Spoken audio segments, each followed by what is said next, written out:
कारण बीडमध्ये आल्यावर अजित पवार ज्या गाडीतून प्रवास करायचे त्याच गाडीतून अजित पवार यांच्या अस्थि विसर्जनासाठी नेल्या जात आहेत आणि यावेळी आमदार विजयसिंह पंडित यांनी अजित पवारांच्या आठवणी जागवल्या।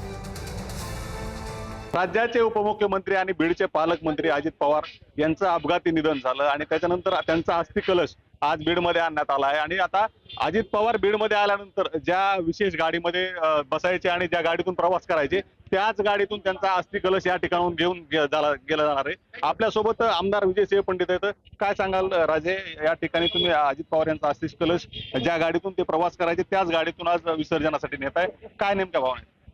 ही खूपच दुर्दैवी बाब त्या ठिकाणी आहे असं म्हणावं लागेल। दादा ज्या वेळेस बीड शहरामध्ये येत असायचे त्या वेळेस दादांना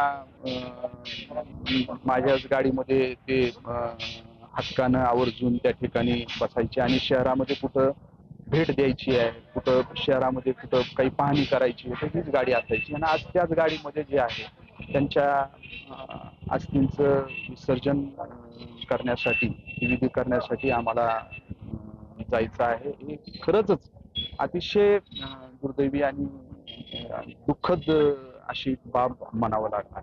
आपण जर पाहिलं तर थोड्या वेळापूर्वी तुम्ही आठवणी सांगताना म्हणजे दादांना जे कुशन सीटला लागायचं ते सुद्धा विशेष तुम्ही बनवून घेतलं होतं। दादांनी एक दोन वेळेस त्याबद्दल तुमच्याकडे देखील उल्लेख केला होता।